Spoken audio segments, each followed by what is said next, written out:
Hello, everyone. This is my first ever playthrough of Final Fantasy Online, and let's have fun today. Let's get into it. See you there. I have read the reports, Master Thancred. Our warships may as well have been bloody pleasure barges for all the good they did. Seven hells! Is there no way that we might strike back? The company of heroes defeated Leviathan, having first lured him into an inlet, but we must needs contend with him upon the open sea. It will avail us little to consult past experience.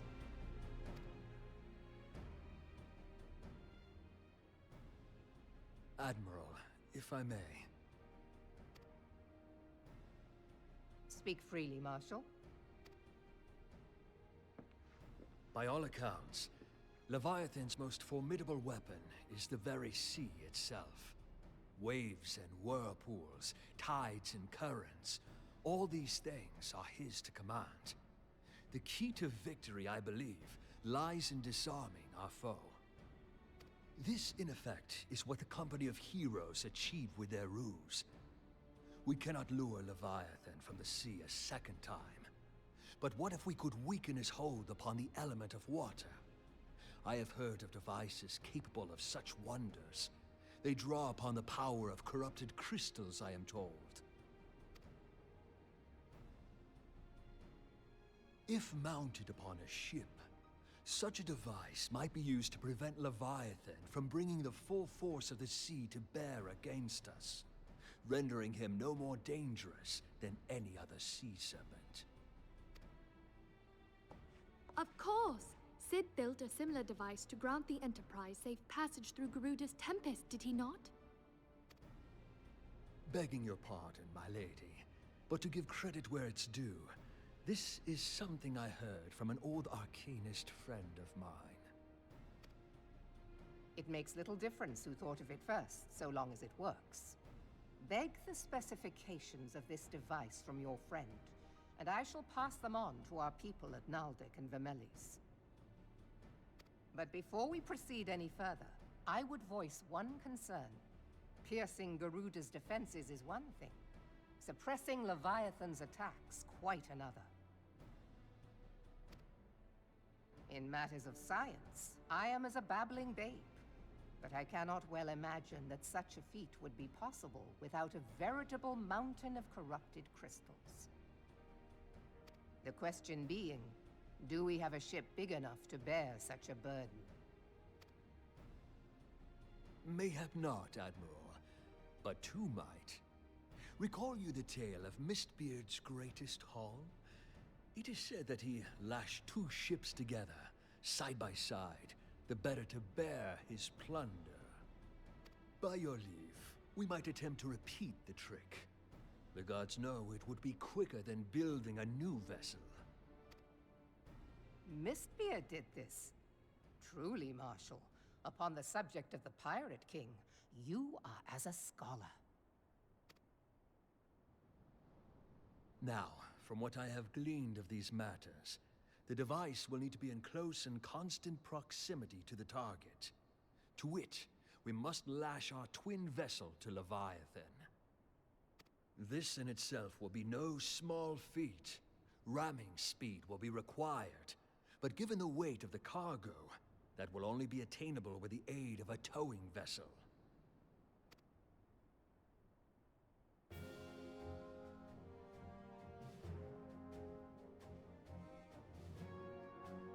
Suffice it to say, the task of piloting said vessel will entail considerable danger, and I would not ask it of another.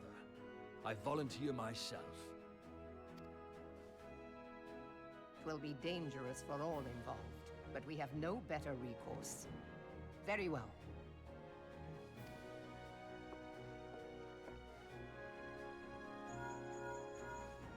Commodore, assemble the remnants of the fleet at Morabee Bay. Give priority to our soundest vessels. The repairs can wait.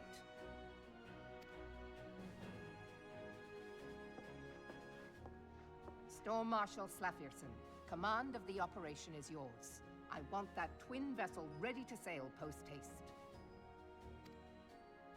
At once, Admiral.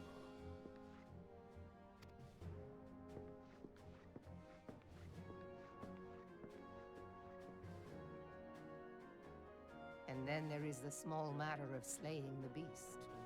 The fate of Limsa Lominsa rests upon your shoulders once again. Go well, warrior of light.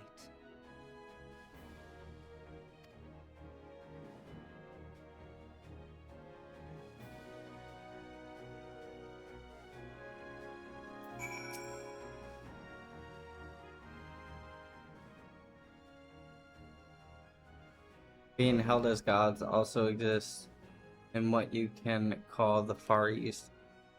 Legends tell us that they walked among us in days of yore, but I confess that I never truly believed them, that I should live to behold one is humbled and horrifying in equal measure. Now that I have come face to face with the Primal, I do begin to understand why the Garleans fear them so much.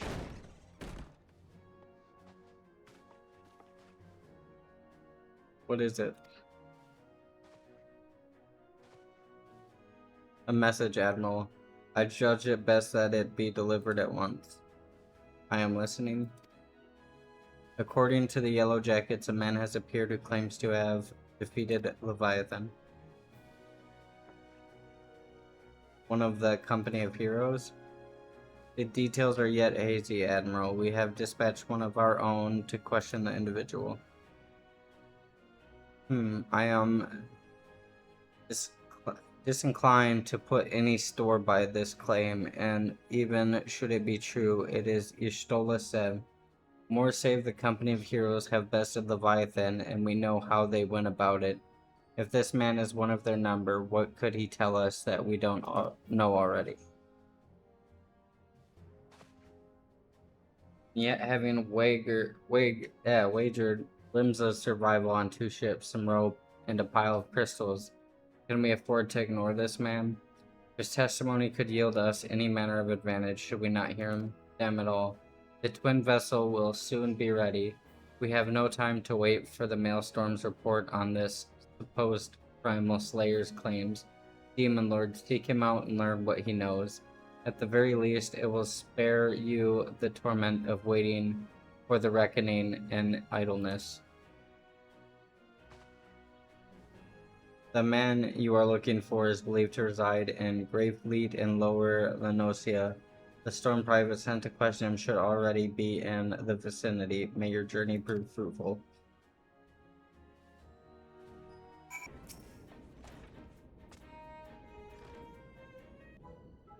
Now look here, you. You'll have your bloody story right after you carry those sacks of grain over to the mill. But sir, that's what you said before you had me pick those oranges for you, and before I mucked out the chocobo stable, and before I rolled that milestone over to the mill, and also before...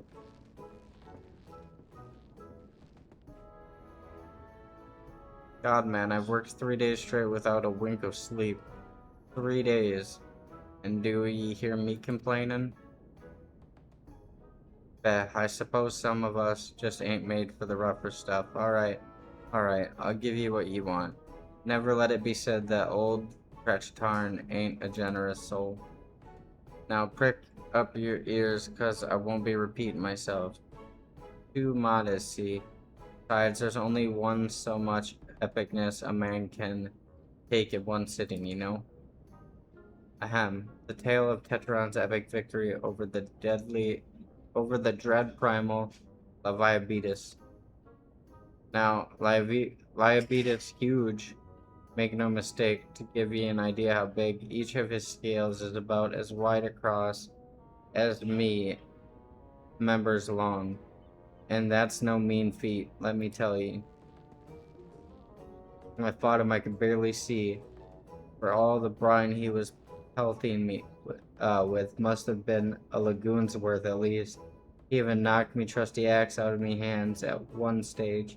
Of course, that proved to be a grave mistake. Well, what happened next? Why, I grabbed him by the tail and tied him up in knots. But not wanting to take all the glory for myself, I let me mates in the company of heroes handle the rest. Like I said, I'm modest as well as heroic, maybe too modest. Now, there's some, as you say, you can never be truly beat the Leviathan, that you've got to learn to live with them and make the best of a bad situation, not the company, though. Oh, it's you. I'm sorry, I didn't mean it. I was just enjoying the attention, as all. I take back everything I said. I was never part of the company of heroes. I'm no martyr. I'm actually a complete coward. I'm nothing. I'm Chocobo Dung. No, I'm the maggots you find wriggling in Chocobo Dung. I have to lie to women to tumble them, and that don't happen much. Me members tiny. It's pathetic. I sure as hell don't fight Leviathan, but I have seen him with my own eyes. It was a fair few years back. I was working as a baker's hand. I was drinking me duties one day, loitering about the harbor when I saw it. Great big massive sea serpent, some malms off the coast, with a fleet of galleons making straight for it, cannons firing. I was so bloody scared I soiled myself right there and then. What? Oh gods, just remembering that day made me soil myself all over again. Hey, wait. If you're here asking about Leviathan, it means you're planning to fight him again, ain't you? Well, take care. He's really is trouble, dreadful, I tell you. If you're not careful, you'll end up in his gullets or at the bottom of the sea. Why, you worthless lying Orson. I can't believe you made me handle Chocobo Dung.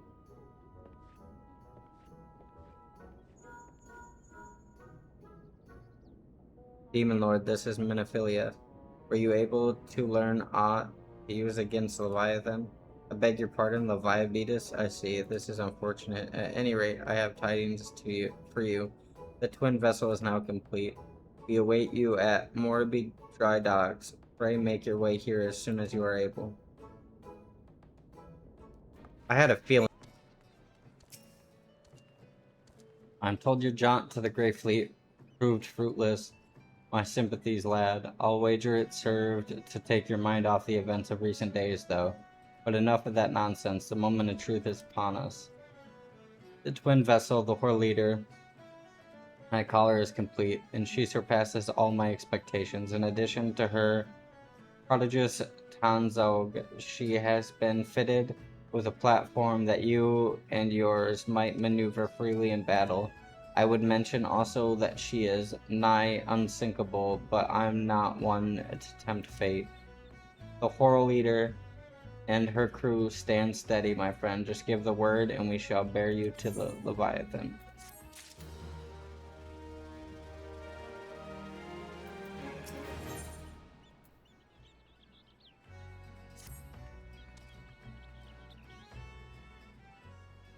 I know that look. You are ready. Having been constructed in some haste, the Horror Leader may not be pretty, but I assure you she's capable. She has been fitted with what our friends at Naldik and Villamillis are calling an elemental converter. Assuming the thing works, it will use the power of the corrupted crystal on board to rob Leviathan of his hold over the water.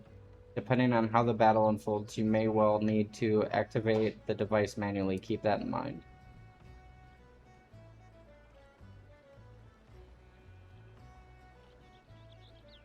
It is expected that the Shogun and their thralls will attempt to come to Leviathan's defense. Accordingly, the Maelstrom will once again employ diversions. Thancred and Yustola, I would have you assist in this effort. If it is to fulfill its purpose, your diversionary force must not want for numbers. By your leave, I too would volunteer my blade. We would welcome it, having seen you fight in Sapsa. I dare say the fishbacks will find your presence highly diverting. Thancred and Yustola, if you would join the Third Levy and Lady Igiri the Fifth.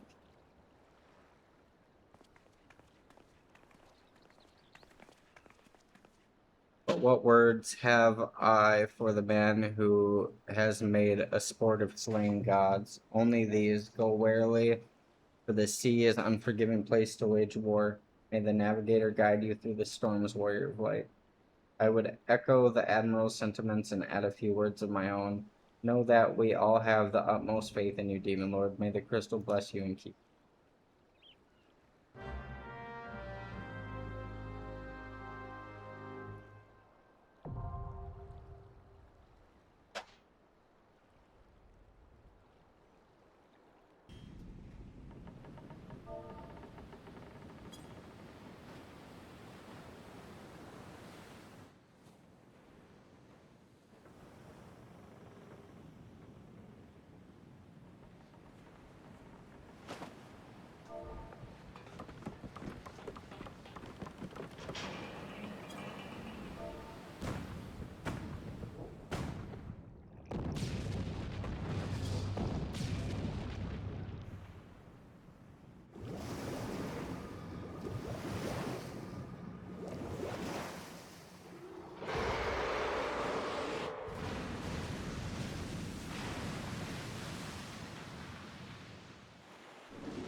How did we die?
How are we all dead again?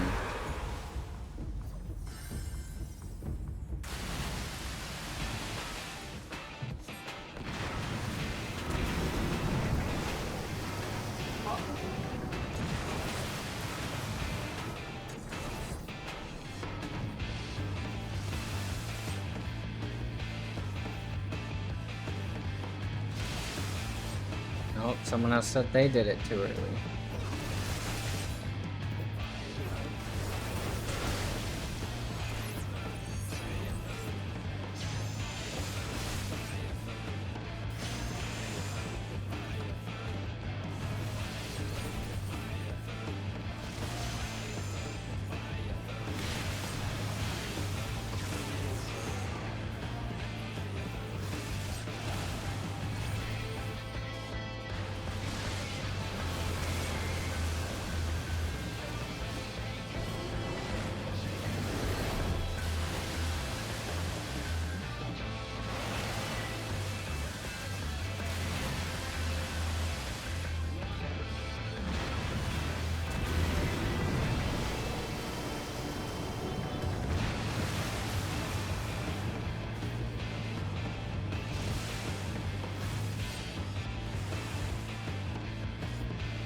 I love watching my dead body drag across the ground.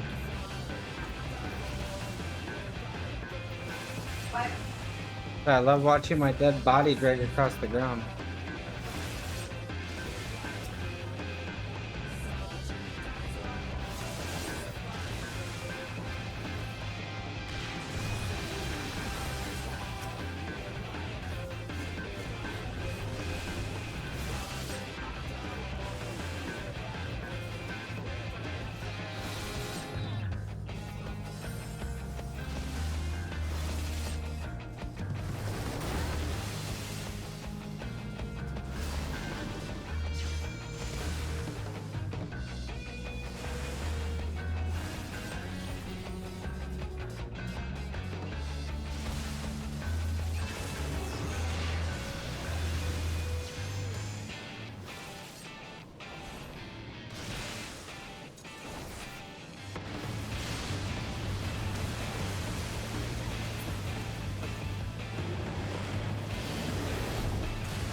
Hopefully.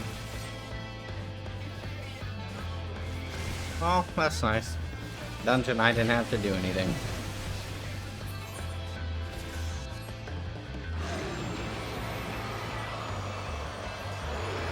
Well, thank you.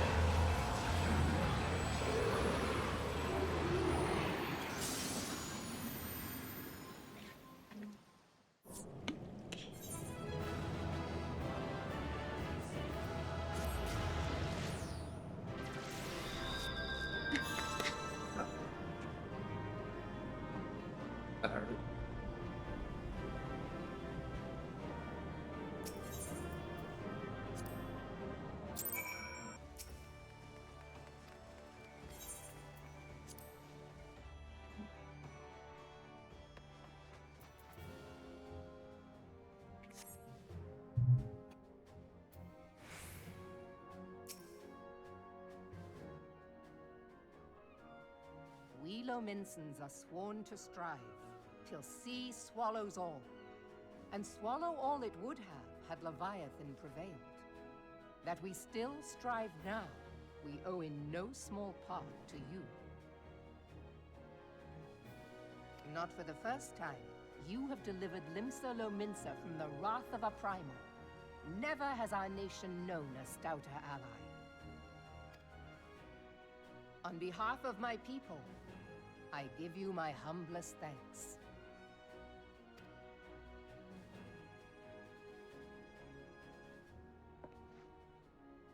'Tis meet that I give thanks to old Mistbeard, too, for his fine solution. Whatever else he may have been, 'tis clear he was a resourceful soul. Would that I had a man like him in my service.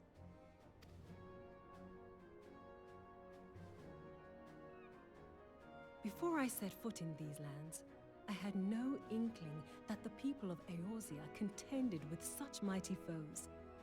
Suffice it to say, their existence came as something of a shock, as did the idea that they could be defeated.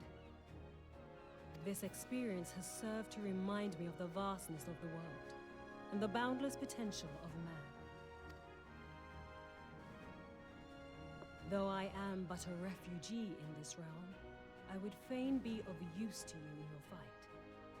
Know that I am tutored in one of the foremost combat arts of the Far East. It may seem outlandish to the Eorzean eye, but should any of your people care to learn, I would be pleased to initiate them. And I will see to it that they are grateful. I have no doubt that your knowledge and skills will serve us well. Besides, your art is not so outlandish as you think. Would you not agree, Master Thancred? Naught escapes your searching eye, Admiral. Few are privy to this information, but Limsa Lominsa is home to a certain secret fraternity. Its members are trained in a form of combat not unlike your own. By my judgment, it should not be beyond such individuals to adapt to the techniques I witnessed you employing with such admirable deftness. I am heartened to hear this. I too noted a kinship between your style and mine own, though it seemed to me that you fought differently in the beginning.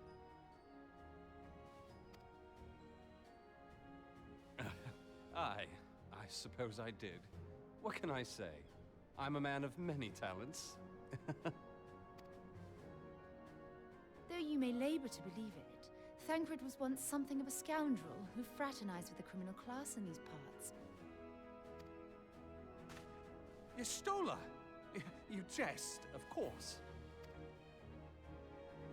But for a chance encounter with Alphino's grandsire, he might never have left Limsa Lominsa, or received an education in Sharlayan, or taken up his post in Uldar, which is where he trained in the blade, lest you wonder.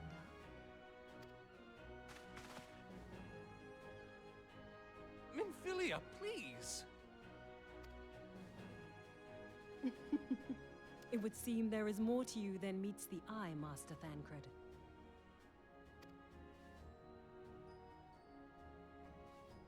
Lady Yugiri, I am told that you and yours came to Eorzea seeking permanent resettlement, and that many domins have since been engaged as frontier hands at Revenant's Toll. Moderna is many things, but a place of refuge it is not. Know that I would like nothing better than to furnish your people with a new home here on Lominsan soil. Alas, racked by instability as we are, our nation is in no fit state to take you in. Yet I'll not have it said that we turned a blind eye to your suffering. Until such time as we can do more, I pledge to send provisions. We are in your debt, Admiral. I realize that it scarce qualifies as repayment, but if it please you, I shall set about sharing my martial knowledge with your people at once.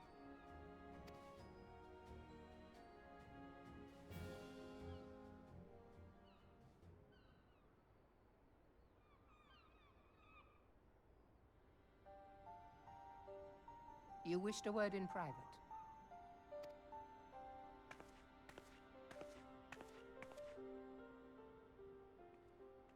The better not to spoil the festive mood.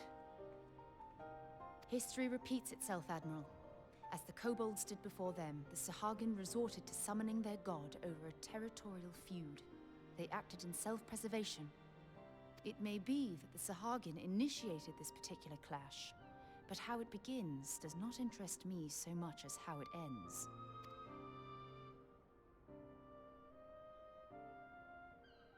I have not forgotten our conversation, Y'shtola.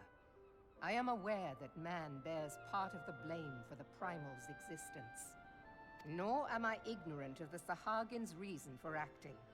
They sought to secure a place to breed and multiply that their kind might survive. Self-preservation, as you say. But we have as much right to live and thrive as they. If our own survival is threatened, are we to lay down our arms and welcome oblivion? Nay. And so you kill, that you might live. Yet if living is a right, then that right belongs to all peoples, be they men or beastmen.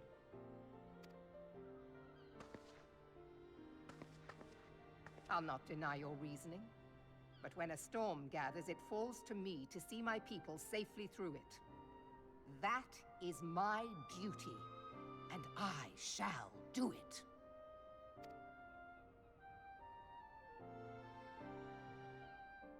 As must we all, Admiral. Stay the course, then, but know that it will lead to no good end.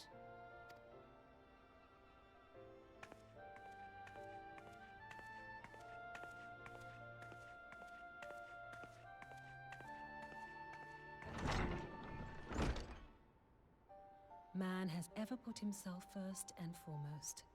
To justify his actions, he clads himself in the armor of righteousness, though it be a fancy of his own making. In this, mayhap the Garleans and we Domans are not so different.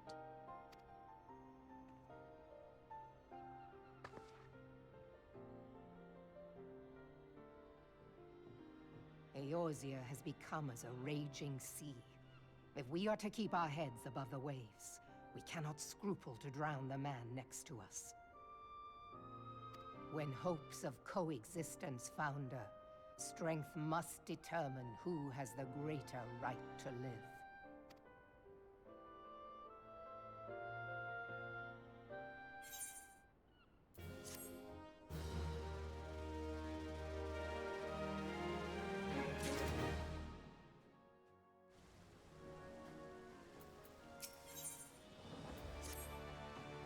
Admiral has informed me of the arrangement. I have in my keeping a letter of introduction for Lady Yagiri. The south stand a gate leading to a pier for smaller fishing vessels. Look for an inconspicuous, heavier man there, and present the letter to him. He serves as a gatekeeper of sorts. Now before you go, I am obligated to remind you that the members of the fraternity to which you would be introduced abide in the shadows of Indian society.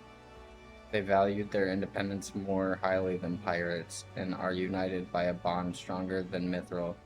To wit, they are invariably wary of new faces. Though I be penned by the Admiral herself, mere words on parchment will get you only so far into their confidence. You must work for every ounce of trust they place in you. But here's the letter. Go to the aforementioned place and show it to the aforementioned man, and and good luck. Got business with me, Venture?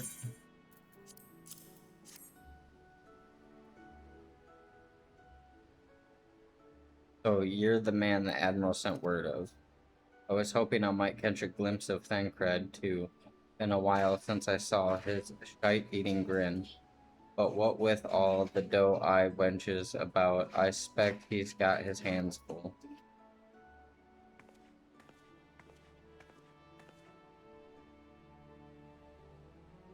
Ah, and you must be the far eastern what Merwed says wants to train with us. Welcome to Limsa, milady. I'm Yurigi of Doma. It is an honor to make your acquaintance.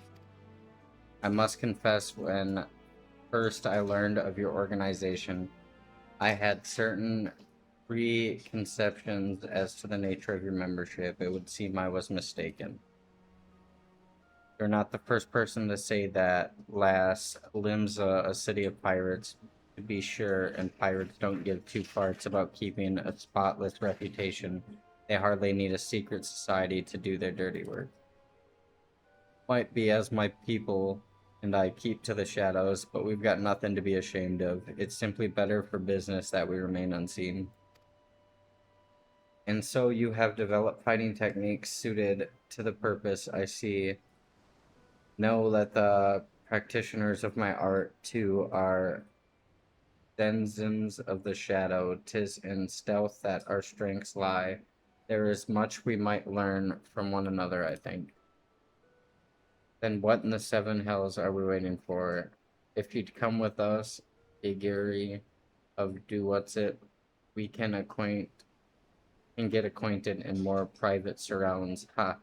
That didn't come alright, did it? Master Demon Lord, I shall remain with these people for a time, that I might study their ways. Though I am loath to be separated from my countrymen, I take solace in knowledge that they are in the best of hands. You have been a true friend to us Domens. No word would suffice to express my gratitude. Ere long, I hope to begin pushing my martial knowledge to these people of Eorza. When that time comes, it would be my honor to welcome you as a student.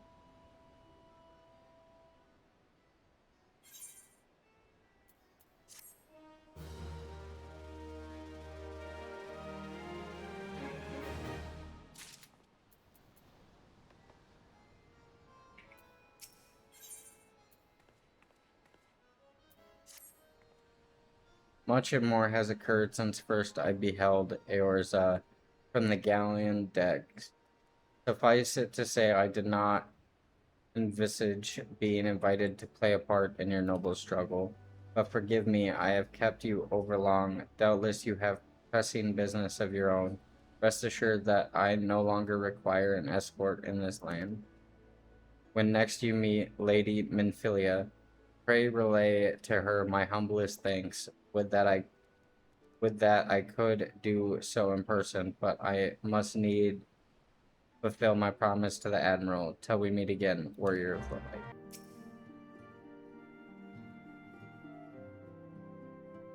I have been reflecting upon the events which took place during our visit to Vilbrand. If you have a moment, I would share my conclusions with you. Please, bear with me.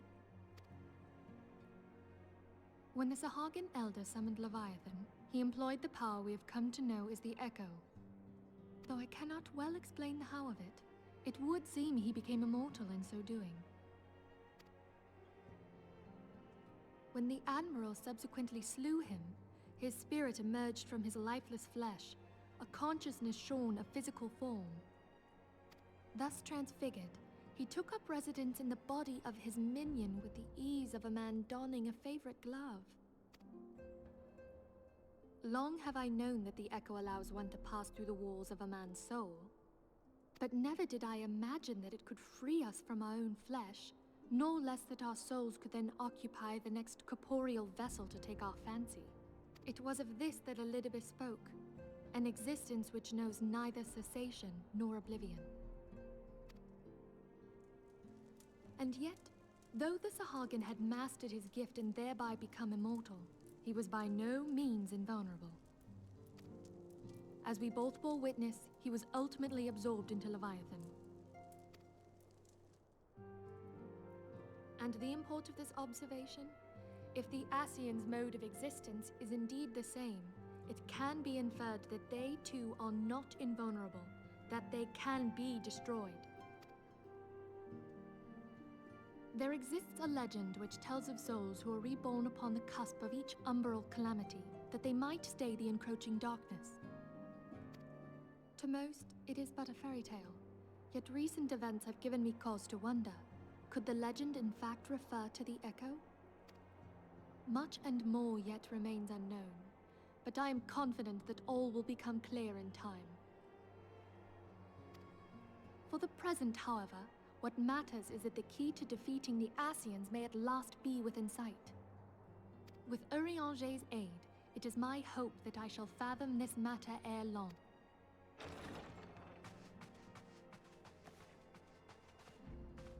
Oh, I was just about to send for you, my friend. Is Artemis? Grave tidings from the Sharlayan motherland, my lady. It doth concern our distant allies, the students of Baldessian. What of them? My lady, the Isle of Val, which for many years hath been the Order's home, is no more. No more? Whatever do you mean? I relate only that which hath been conveyed unto me by our agents. An etheric wave of the highest magnitude was recorded in the region. Soon thereafter, 'twas observed that the isle had ceased to be.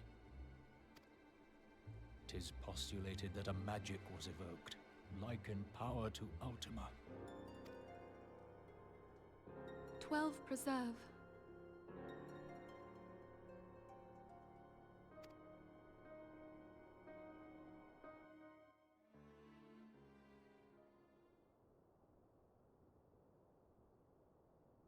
If there are no other matters, I move that today's meeting be adjourned.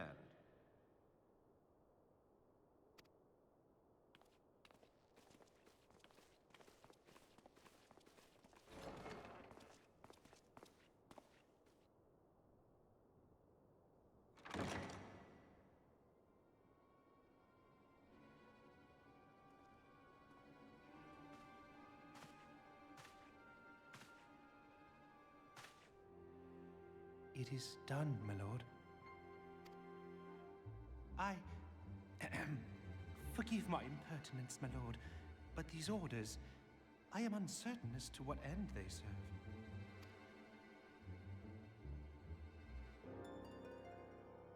Revolution.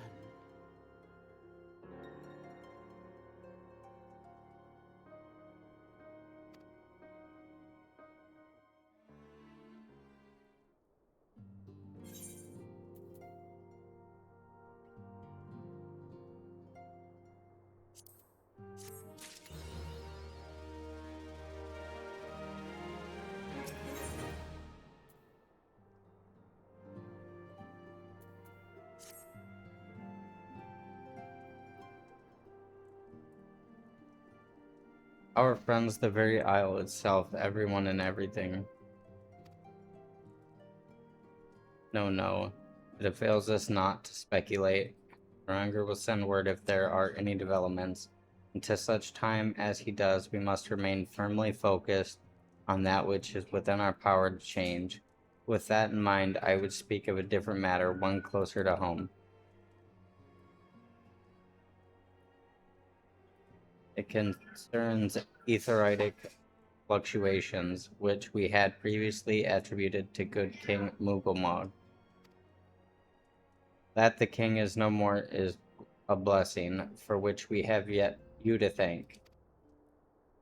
Yet all is not well in the Twelveswood. Our latest readings reveal an ongoing etheritic disturbance or considerable magnitude. They may even suggest the presence of a primal. Needless to say, the mere possibility warrants immediate investigation, and I would have you. Basilia, I do not wish to interrupt, but we have a problem. What manner of a problem? A band of refugees hailing from Oldal this time are come to Revenant's Toll seeking asylum. It would seem they expect us to afford them the same treatment we gave the Domans. At present, they are in the seventh heavens, awaiting a formal response. I see. Mayhaps this was to be expected. I shall meet with them at once. Basilia, you know full well we haven't the resources to accommodate many more people. Consider what will happen if you do this. Word will spread, and more will follow. Your opinion is duly noted, but I will hear their suit.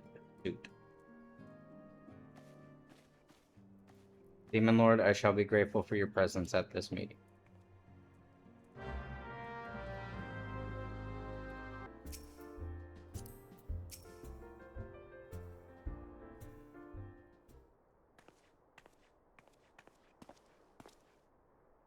I apologize for keeping you waiting. My name is Minfilia, and I lead the Scions of the Seventh Dawn.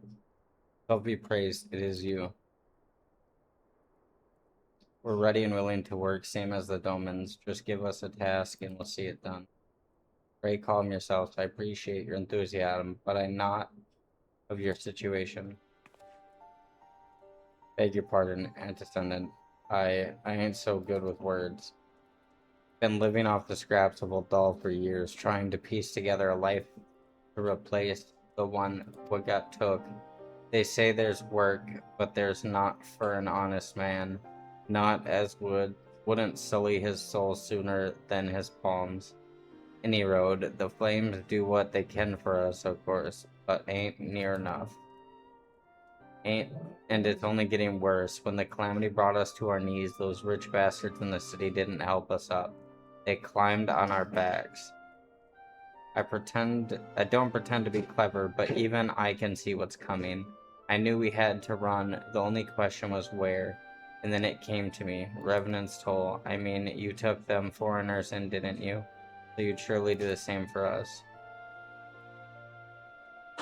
I fear the situation is rather more complicated. While it is true that we accepted the Doman's petition for aid, that decision was the product of extraordinary circumstances.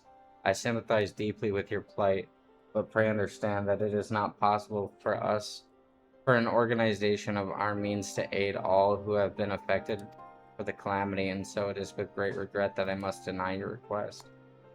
But we've nowhere else to go. You're turning your back on us? If I might have a word. Tataru, is aught amiss?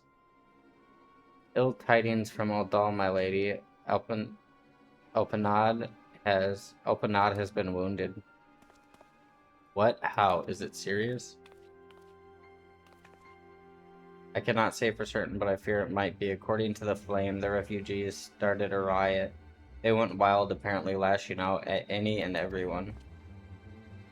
That can't be right. Why would they? They must have been provoked. The demonstration was meant to be peaceful.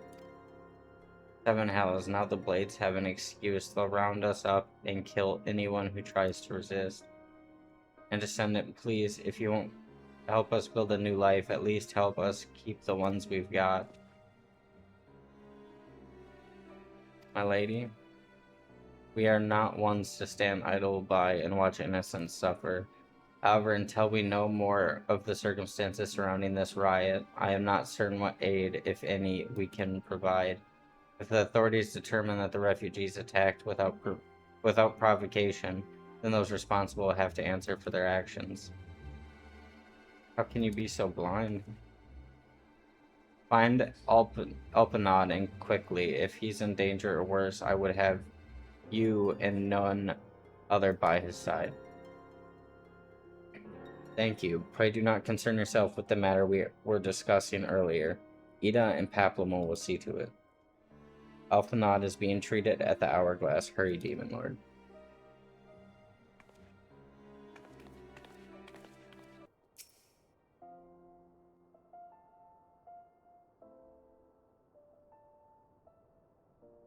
Come, you must have gathered by now that Tataru is given to exaggeration. As you can see, I am quite well. Uldar, on the other hand, is not. This riot was anything but an isolated incident. There is a restlessness in the air. Tensions long simmering are at last threatening to boil over.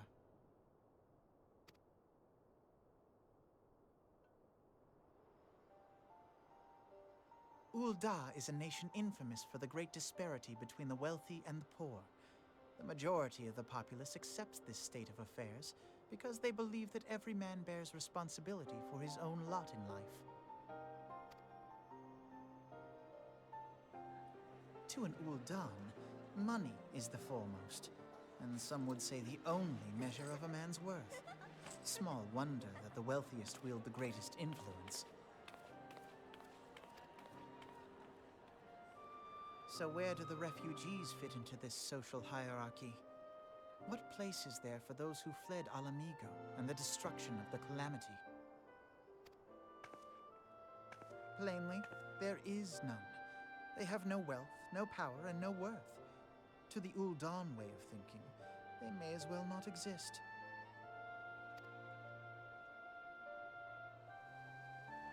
Choosing to ignore their existence, however, is patently not an option. General Rauban and the Sultana understand this, which is why they ordered the Immortal Flames to provide the refugees aid and succor. Yet, none would dispute that the expenses incurred by this policy grow by the day, with no end in sight.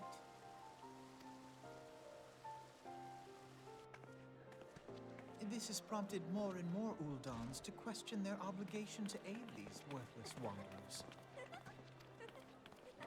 While more and more refugees have come to resent their treatment at the hands of the sneering citizenry.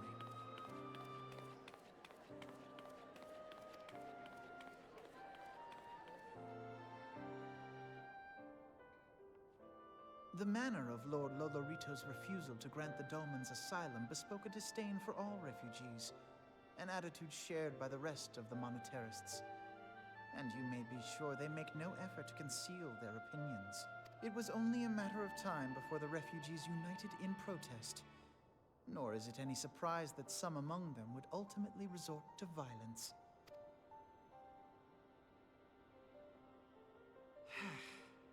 That the Immortal Flames should choose this of all occasions to engage in joint training exercises with the other Grand Companies. By the time they return, the situation may well have deteriorated beyond mending.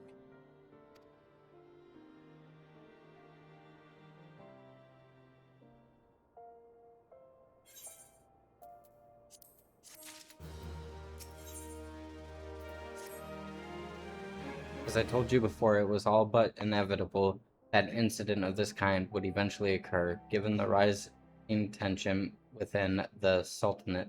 Nevertheless, I have reason to believe that this particular riot may not have begun spontaneously. I have piqued your curiosity. Good, then you will accompany me to the Hall of Flames. I would hear what General Raban has to say upon the matter.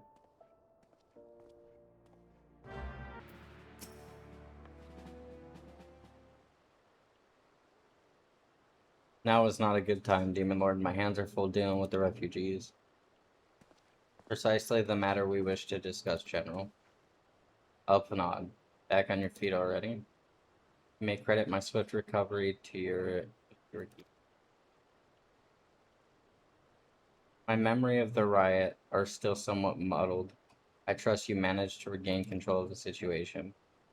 Not entirely. We secured the city soon enough, but before the unrest had spread to the surrounding territories, pockets of resistance remained throughout Fenelon. We have sent what forces we can spare to root out the last of the belligerents, but progress is slow. They are damnably elusive. I can well imagine, given that the majority of refugees live outside the walls, it stands to reason that they would know the lay of the land. What I do not understand is how they came to be so well prepared. Before my little incident, I observed that several of the refugees were armed, and not with butcher knives or pitchforks, but with martial weaponry. I need hardly add that such equipment is costly. None can deny that tension between Ul'Dan citizenry and the refugee population have increased since the domains were turned away, but would that motivate a starving man to purchase arms in lieu of food? I think not. What of those who have not even a single guild to spend? Who could not survive without the aid provided by the Immortal Flame? Surely they would sooner sell a weapon than bring it to bear against their benefactors. Come to the point.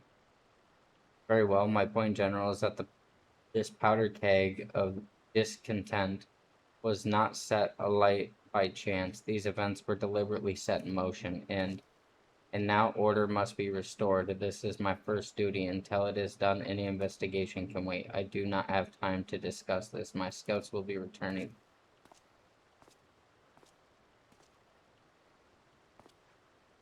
The General is no fool. He keeps his own counsel, and with good cause. were, were he to claim without the necessary proof that these riots were investigated by outside forces, the Montrist would accuse him of attempting to bring responsibility. After all, he and the Sultana have been the most outspoken proponents of refugee aid. Regardless, they will face harsh criticism the days ahead. Our allies may stumble upon the truth in time, but I have far more faith in your abilities, Demon Lord. Therefore, I propose we conduct our own investigation independent of the authorities. To that end, I would have you make inquiries in the settlements suspected of harboring belligerents. Commander Swift will know which they are. He may balk as a request for such information, but I doubt that you can persuade him with your silver tongue. I, meanwhile, shall seek answers in my own way, after which we can regroup and share our findings. Well then, shall we?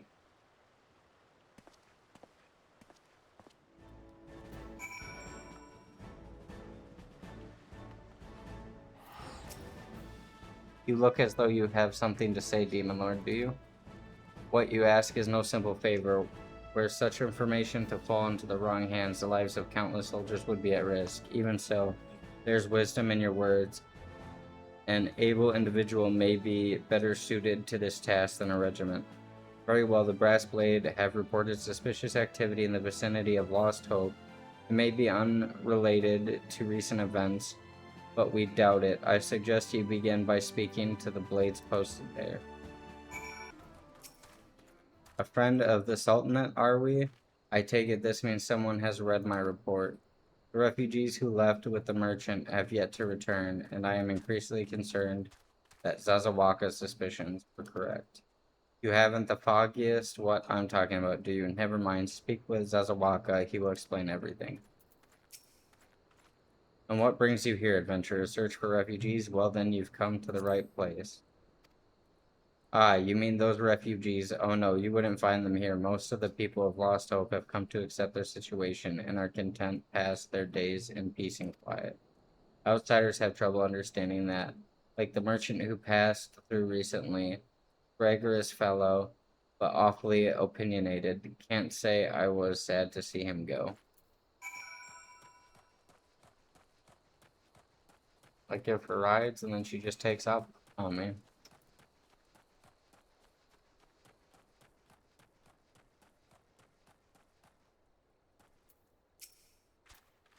Ah, don't hurt me. I'm not one of them.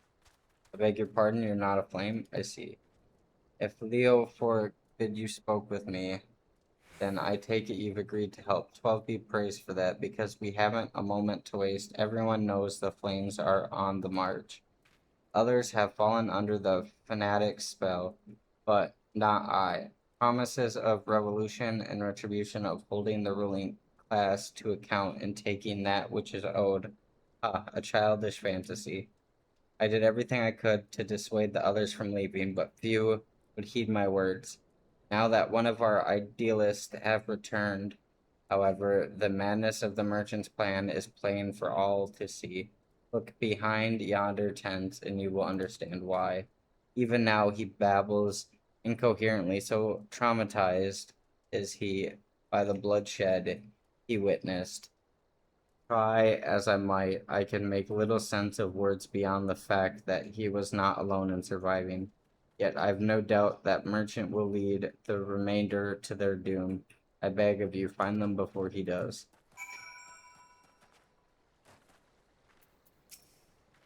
Well, what are you doing? Don't draw. Don't draw. Don't draw. Don't draw. Why don't you run away with me? We could have escaped together, then you'd be here with me. But here to sue me? Why, you don't have to stay here alone.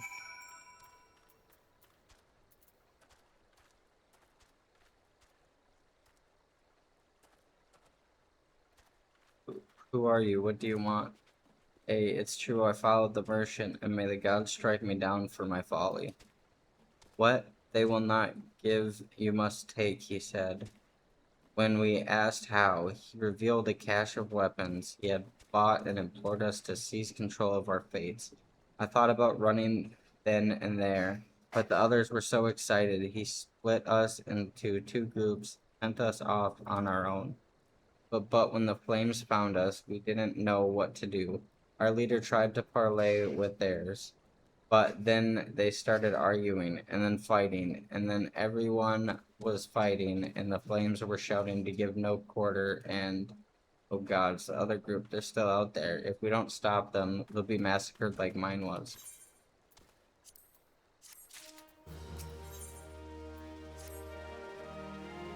The other refugees are hiding in the caves south of Lost Hope, but to approach them would be fruitless. They would sooner call us agents of the Sultanate and try to kill us than listen to reason. Why, the twins might even deign to do the deed themselves. A pox on all bloody cell swords.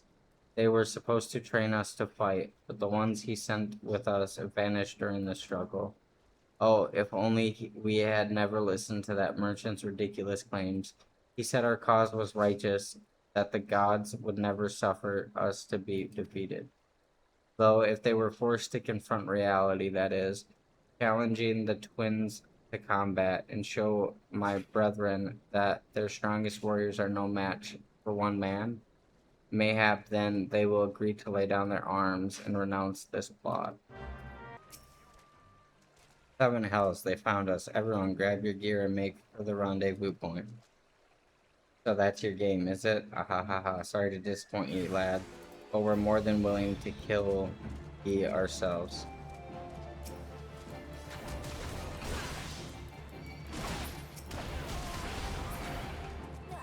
Really? Cause that was some weak shit right there. Think you're gonna beat them up? You can't even lay a scratch on me.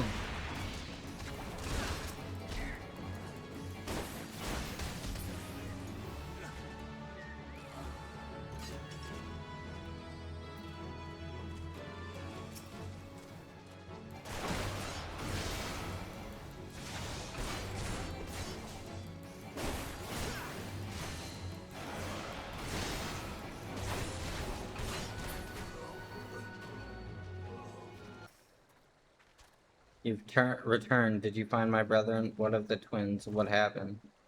I see. Well, you had no choice. Better that a handful of them take a beating from you than the lot get butchered by the flames. Tell me, what did the merchant have to say when it was over? Huh. But where else would he be unless he went to Stone Throw to recruit others?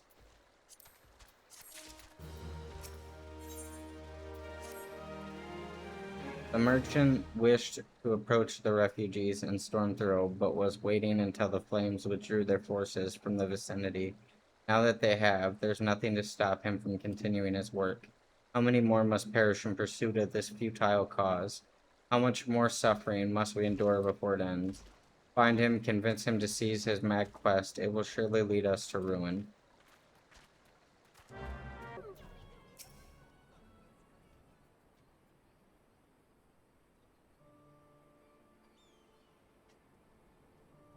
Have you seen my parents?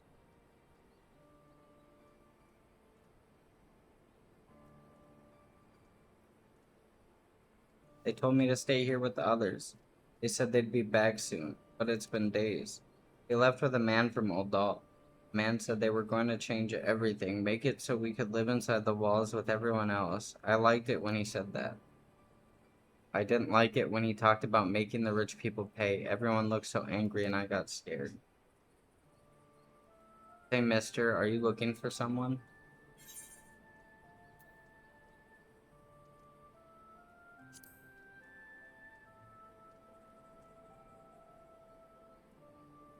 You mean the man who left with my parents? But I don't know where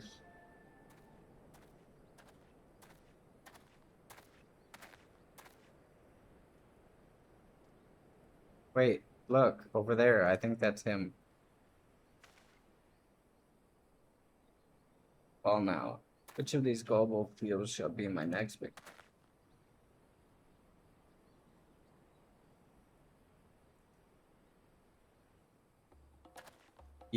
I. Aye. Oh yeah, let me chase him down. He's getting away. Go get him, mister. Even the little girl knows. This.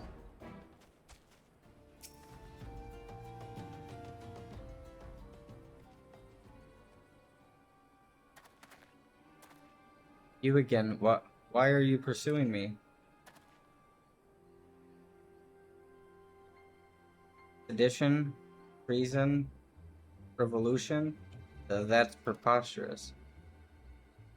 Who has filled your head with these lies? Refugees? The self-same refugees who terrorized the streets of Oldal? Ha!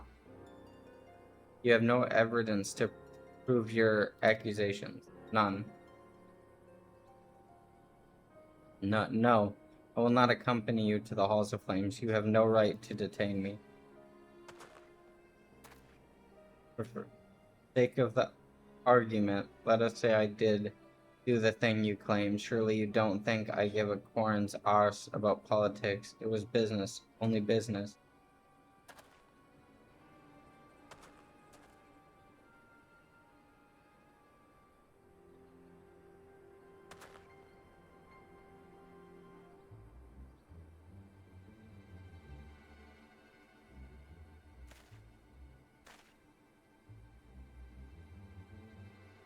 We both know I am not the one you want. However, if you agree to protect me, I swear I should tell you everything.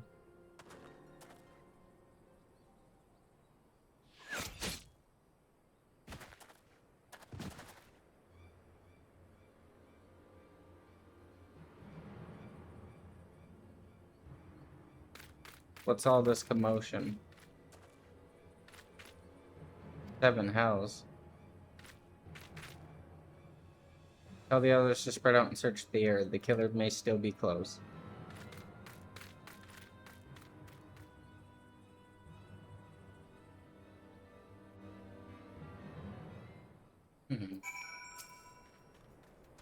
Old adventurer, I would know more about your relationship with the victim, as well as the events leading up to his death. This man was responsible for the recent riots. Mayhap we owe his murder a debt of gratitude. In any case, it is obvious you are not the one whom we seek. You may carry on with your investigations. What news, Demon Lord? Where is the merchant? Murdered? Damn it all to the 7th hell. He was not simply murdered, Demon Lord. He was silenced. Too many knew his face, and he was ready to divulge his secrets. Do not despair, though. We may be closer to identifying the true orchestrator of these riots than you realize. Good. The Flame General left word that you were to proceed to the fragment chamber. As soon as you returned, he wished to discuss your recent discoveries as well as the results of your own investigation. Master Alfnund has already been informed and should be waiting for you outside. Pray proceed to the Royal Promenade with all haste and speak with... We have been expecting you, sir. Please proceed inside.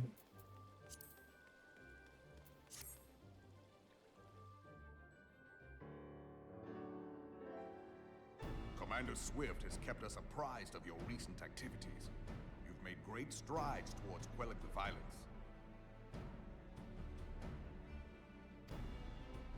Despite our best efforts to determine what provoked this uprising, the truth continues to elude us. Have you uncovered aught which might shed some light on the mystery?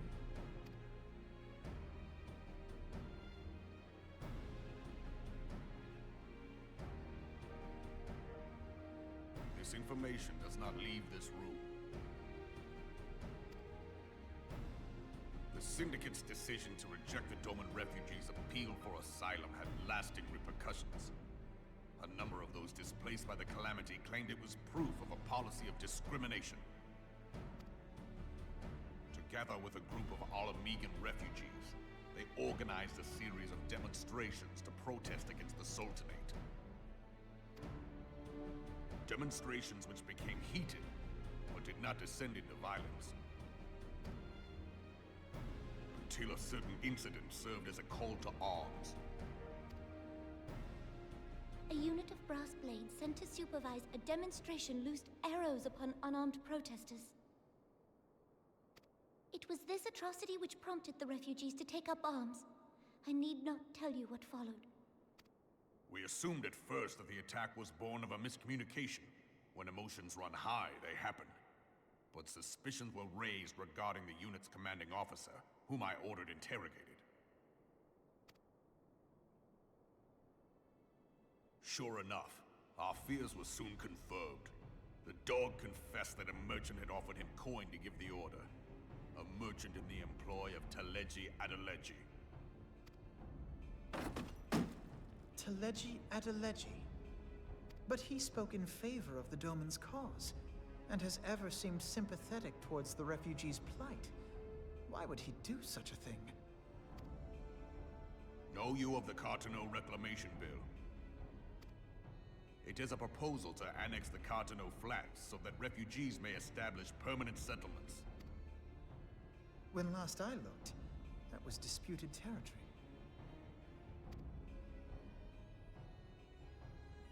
Aye. Some might even call it a battlefield.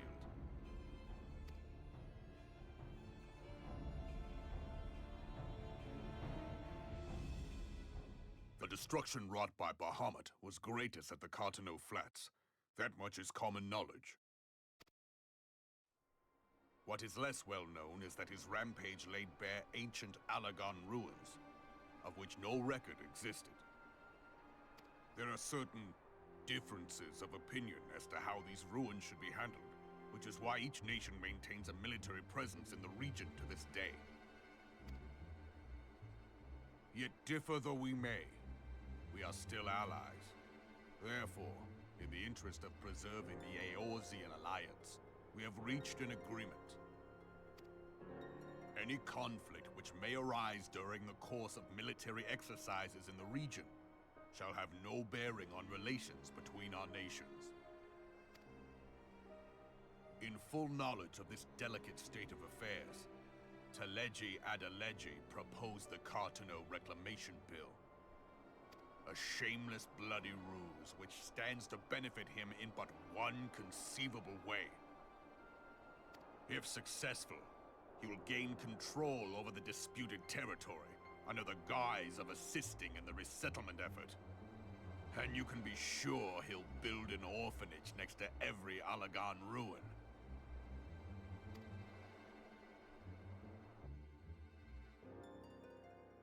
The man would threaten the unity of the Eorzean alliance and risk countless lives for personal gain. He walks a path all his own, independent of any faction and beholden to none of his fellows on the Syndicate. By inciting the less fortunate to violence, he hopes to convince others that the Cartano Reclamation Bill is the only viable solution. His sympathy for the plight of the Domans was not but posturing to gain credibility with the refugees. Of that there can be no doubt.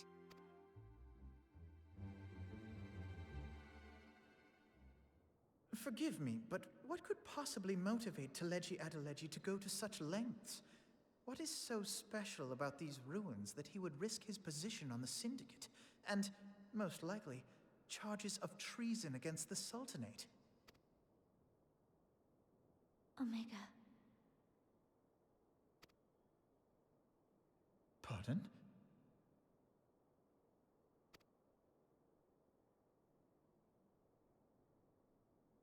An Alagon monstrosity, not unlike the Ultima weapon. Mayhap larger, we know not. It has yet to be fully excavated. Alagon inscriptions indicate that it was created to fell Bahamut himself. If accurate, it might explain why Nail Van Darnus chose to bring the Red Moon down upon the Cartano Flats. Given the ends he went to ensure Eorzea's annihilation, destroying the one weapon which could stay the Elder Primal may well have seemed like good sense. When first I bore witness to the power of the Ultima weapon, I doubted the evidence of my senses. And now you tell me there is another such weapon. One which could contend with Bahamut. Bahamut! Aye. skeptical ourselves. Truth be told, until the Ultima weapon's existence came to light, we thought the inscription had been mistranslated. At present, Omega is more akin to a fossil than a tool of war, having long since ceased to function. As such, its true potential cannot accurately be gauged. However, if someone were to restore it, as the Garleans did the Ultima weapon, I have little doubt that he would wield untold power. Power enough to subjugate Uldar like as not, and the rest of Eorzea besides, which is doubtless why Teleji Adeleji yearns to have it. That he should aspire to world domination. He who has ever walked 2 paces behind Lord Lolorito in matters of commerce. 'Tis in acknowledgement of his own limitations that he seeks this power. Woe betide us all should we allow him to have it.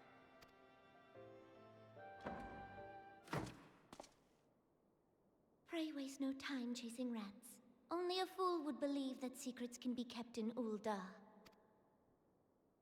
It would seem the implications of the Sultanate's refugee problem are rather more far-reaching than we assumed.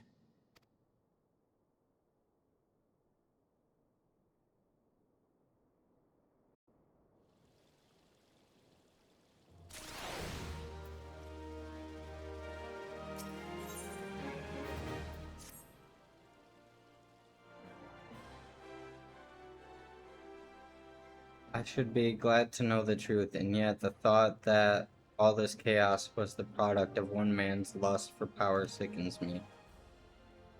How long do you think they intend to hide the existence of Omega from the Scions? That they even felt the need to do so is most troubling. It would be in our best interest to learn more of the military activities in the disputed territories. Fortunately, you have already well positioned to do so, Sergeant Zxennie. Pray keep us informed of any development in Cartanu. Begone, whelp. There is no place for children.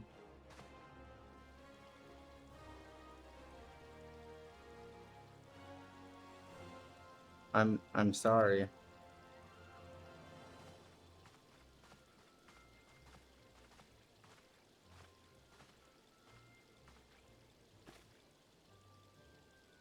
I was looking for you, mister. You said you were looking for the man who left with my parents. You know this girl?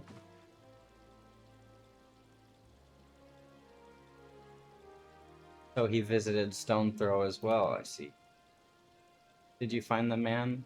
My parents with him? They were not, I am afraid. However, I can think of several places they might be. If you like, we can go and look for them together. Really? You'll help me look, mister? Of course, but first, I must needs finish speaking with my friend. He's telling me a secret, you see. So no one else is allowed to listen. Mayhap you could wait for me by the pillar over there? We require but a moment. Okay, mister. I'll be waiting. I'll take her to the quicksand. Mayhap Momodi will know what to do. A legion of Garleans, an ether-starved primal, even dealing with an Essien, would be preferable to this charade. Sometimes I fear Minfilia is too ambitious. We rush hither and yawn in response to threats as they arise, without concern for the strain it places on our limited resources and ourselves. Mayhap the time has come for a change. Demon Lord, this is Minfilia. I know this is sudden, but I must ask you to return to Revenant's Toll with all due haste. The situation in the 12's has taken a turn for the worse. I will explain in detail once you arrive.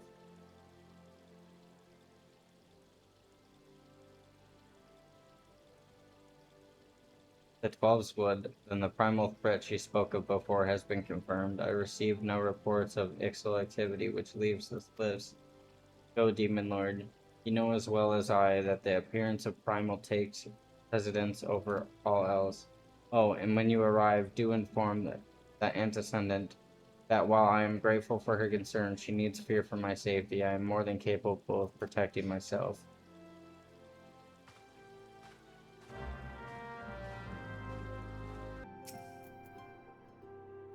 It is a relief to see you healthy and hailed, even though the latest news from Uldal was most disturbing. Clearly, the only injury Ulfnod suffered was to his ego. Doubtless, it will heal ere long. Other scions will need to be present for this meeting. If you are ready to begin, I will summon them now.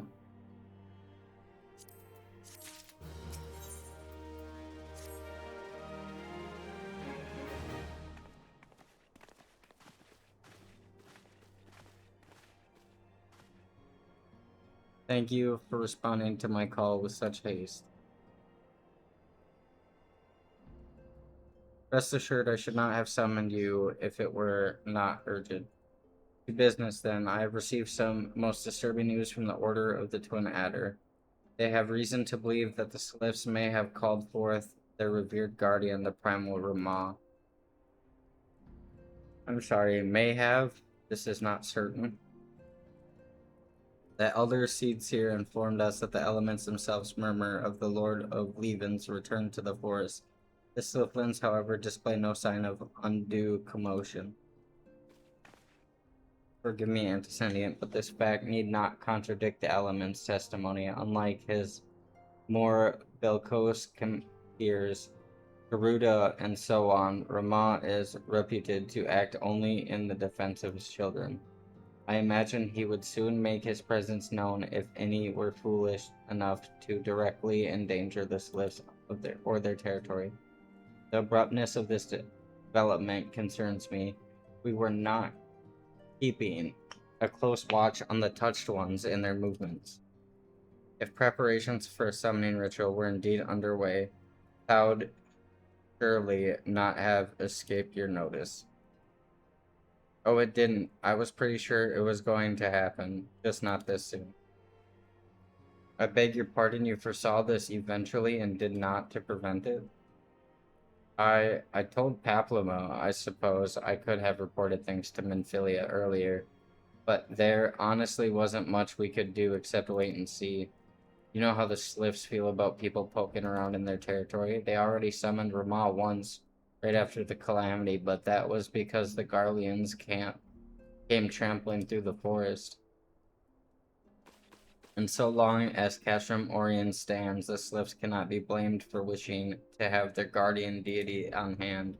In short, Ida and I are in agreement. The actions of the forest folk were inevitable and unavoidable. And I maintain the observation would have remained the best policy had it not been for the sudden influx of strangers in the Black Shroud that, alas, we did not foresee. By all accounts, the recent violence in Uldal drove a number of refugees to seek safety under the concealing canopy of the trees. It's like the Sliffs perceived that panic migration as yet another invasion and quickened their efforts to summon their god. I am put in mind of tightening kobolds once again. It is the affairs of men which have paved the way for a primal's coming. Indeed, one cannot help but wonder what matter of place Eorza would be without civilian influence of mankind. Be that as it may, this regrettably development does afford us a unique opportunity. Demon Lord, though you're dealing with the Sliffs of Little Solace, you once succeeded in preventing an untimely conflict with Gridania.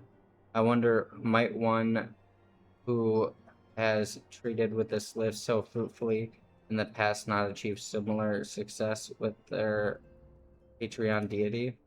If Ramu can be convinced of our intention, it may be the first step to breaking the cycle of primal summoning.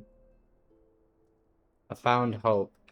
Were such things possible, we would not have been at war with the Beastmen since time immemorial. But maybe this time we can. Let us continue to discuss this anon. We must need first consult with the nation most affected by Ramah's presence. The Elder Seedseer has requested your personal involvement, Demon Lord. Pray report to Commander Helix at the Adler's Nest as soon as you are able. Steel yourself for the worst, while I hope for a peaceful resolution to this matter. Experience suggests that your meeting with the Lord of Levin will prove less than amicable in such an event. Your fellow scions will, of course, lend you whatever support you require. See, my thing is, though, is why do I need these people's permission to do things?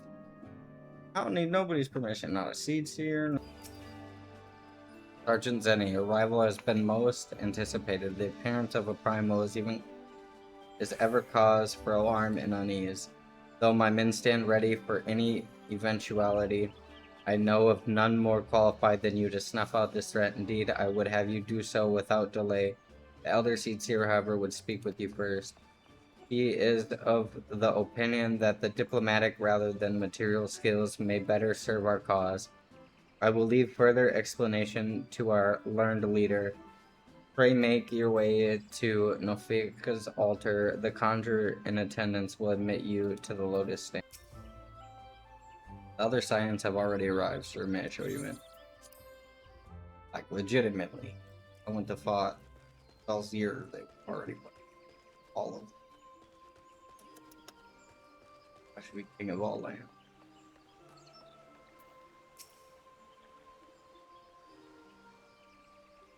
Scions of the Seventh Dawn, on behalf of the people of Gridania, I bid you welcome. Your presence is of great comfort to us all in these days of uncertainty.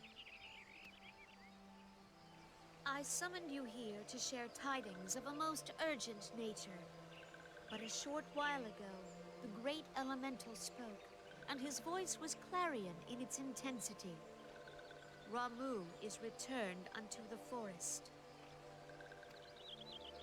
Scarce had his words ceased to echo in mine ears when we were visited by an emissary from Little Solace.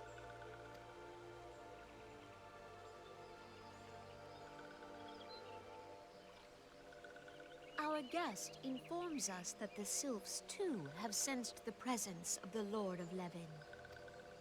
Though his exact whereabouts remain unknown, we may safely assume that the Primal was summoned within the heart of the Sylphlands. Unlike the other Primals you have encountered, Lord Ramuh is no raging avatar of destruction. He is revered as much for his wisdom as his strength, serving as both arbiter and guardian to his children. Given that we and the Sylphs found a way to share the Twelveswood, it is my hope that this sagely immortal will be amenable to reason, and that conflict may be avoided.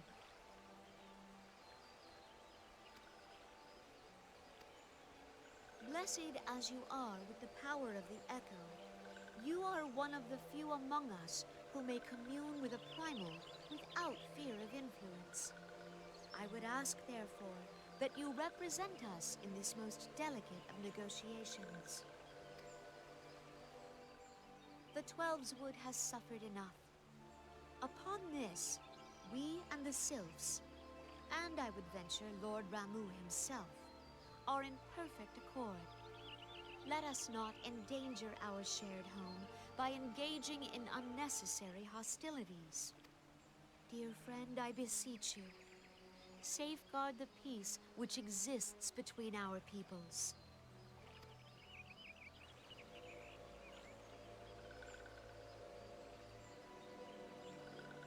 You have my thanks.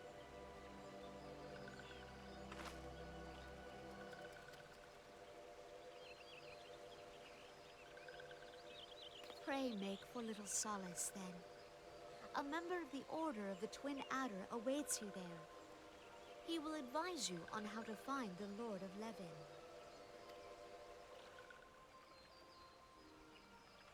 An ill wind blows through the forest.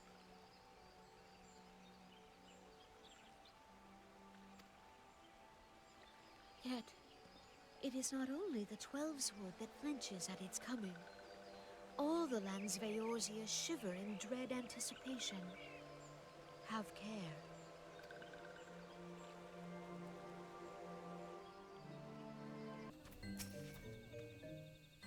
Sergeant Zenny, I was told to expect you. I understand you go to treat with the primal Ramu himself an inevitable task, but one for which I have no doubt you are well suited.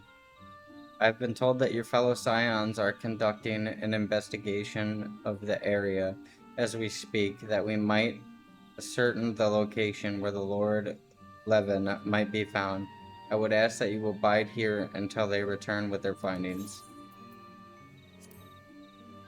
Money, money, money.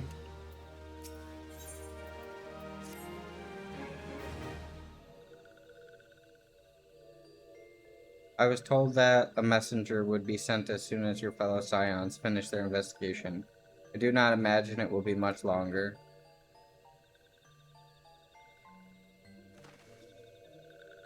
This one returns, and returns with good tidings. Wise ones have finished searching and wisely identified the precise location where the touched ones summoned Lord Ramu. Your timing is impeccable, my fluttery friend. Might you be so kind as to escort the good man to his fellow Scions? It would be this one's pleasures, Walking One. Please come with this one. Good little cabbages. This one is most sorry, but this one can go no further. Draw too close to Lord Ramu, and this one may turn mean and nasty like touched ones. And so this one must say farewell for now. Walking One will find wise ones not far from here to the south. Go in safety, Walking One.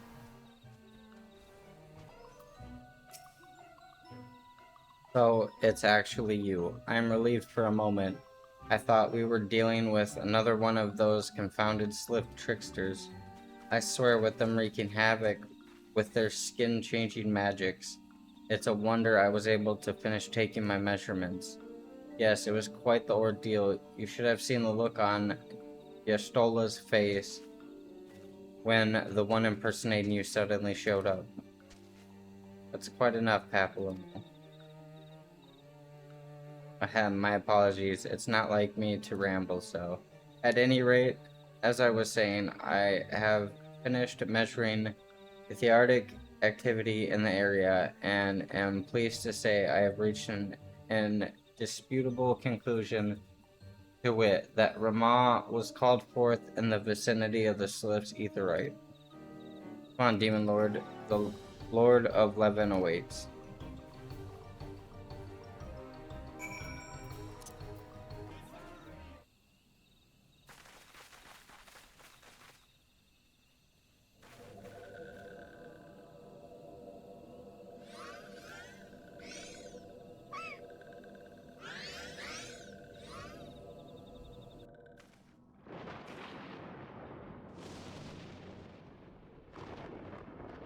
Nora betrays thee, servant of hiding.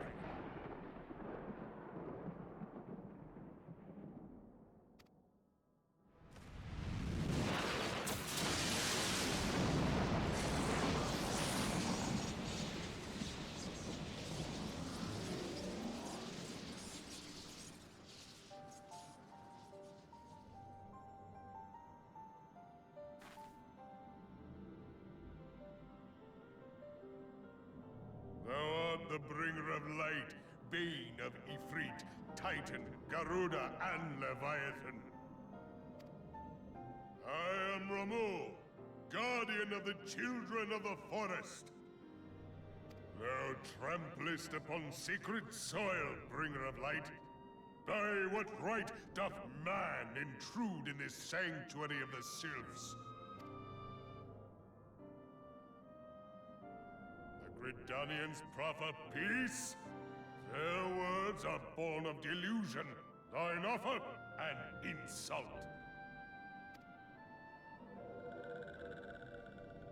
Thou speakest of harmony, yet carest not for my children's desires. They did but wish to dwell beneath these boughs in solitude. Yet even that was too much to ask of man. Thus did they turn to me for succor. The sentence I pronounce upon thy kind is just. Redanian or Garlean, it matters not. The good intent of one excuseth not the misdeeds of the other. Thy conflicts have brought naught but anguish and misery unto the forest. All blame doth lie with the darkness that resideth in the breast of man. Whence sprung this calamitous seed? In the beginning no such duality existed. Were light and dark given form when man was born? It would explain much. Not least why strife and sorrow follow ever in thy wake. Thou canst not deny the urgings of thine own nature. Knowing that thy mere presence here portendeth tragedy, wilt thou persist in this pretense of peacemaking?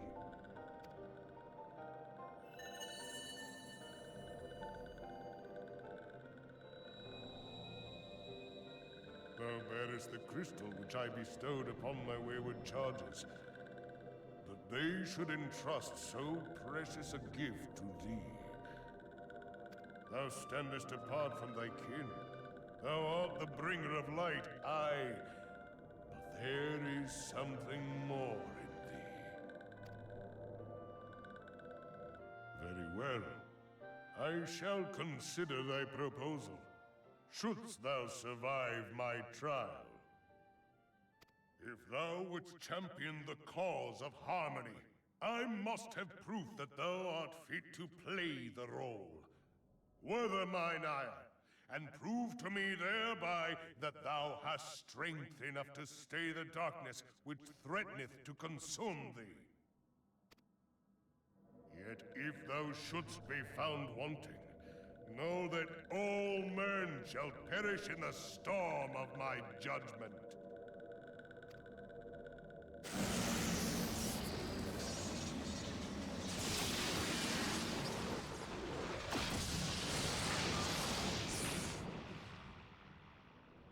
Come to me, bringer of light.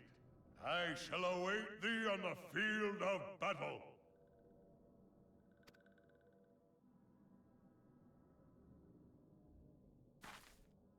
Urianger, it is rare indeed to find you so far from a tome.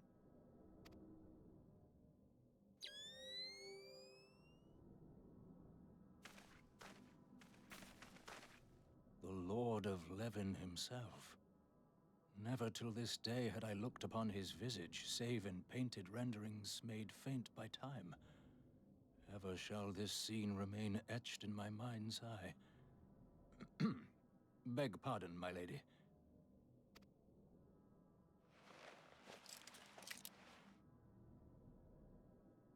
I must beg thine aid on a point of research. If thou art resolved to face Lord Ramuh, I would ask thy leave to observe the event.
God.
Oh, I died.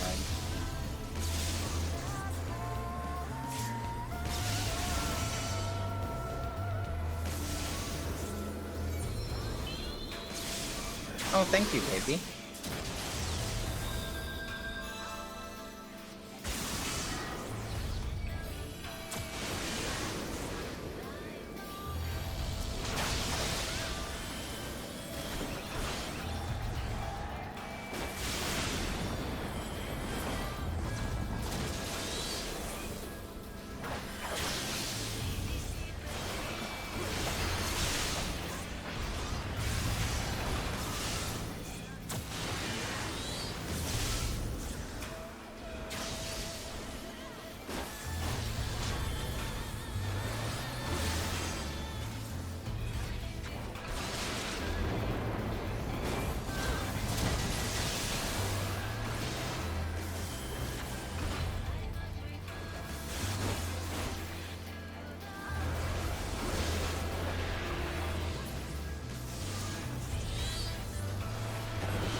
Oh, the fuck am I getting hit by all of that? What? How do I keep dying?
How do I get rid of this ball?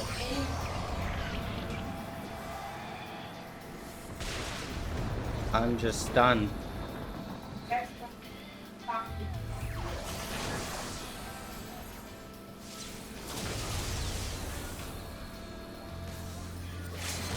What? What do you mean?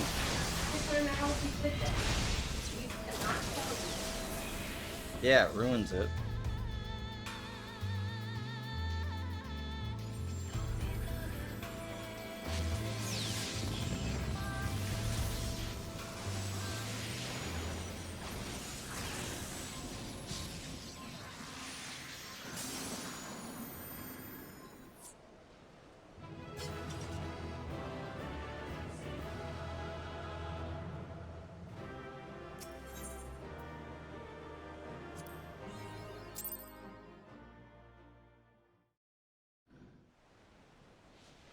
taken thy measure, bringer of light.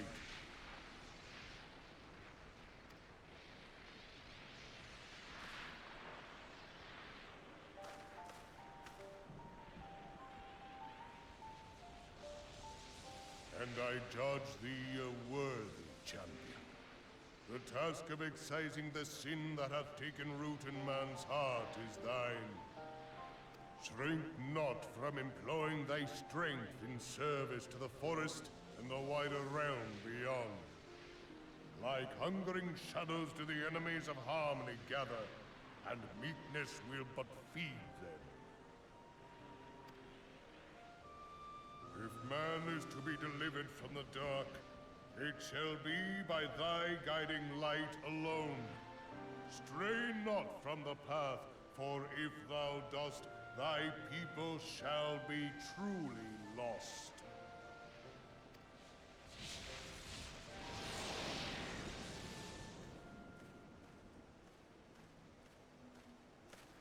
Thou hast slain the Lord of Levin. A regrettable act, but a necessary one.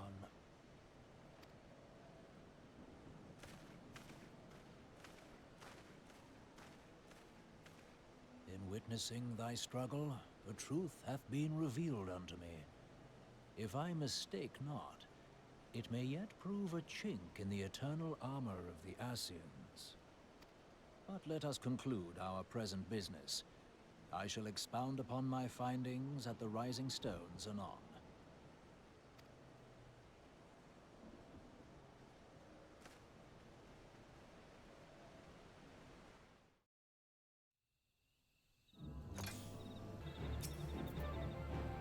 Sergeant Zxennie, you have returned. Dare I ask how Ramah received your visit?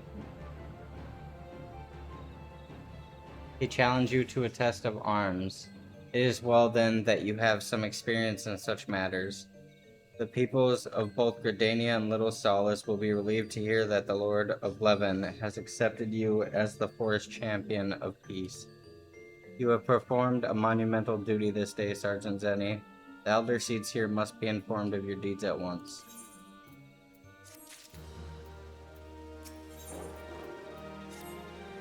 The Elder Seeds here will wish to hear your experiences firsthand. Pray return to Gridania and make directly for the Lotus Stand. The conjurer at Ofika's altar will be expecting you. Fare you well, Sergeant Zxennie.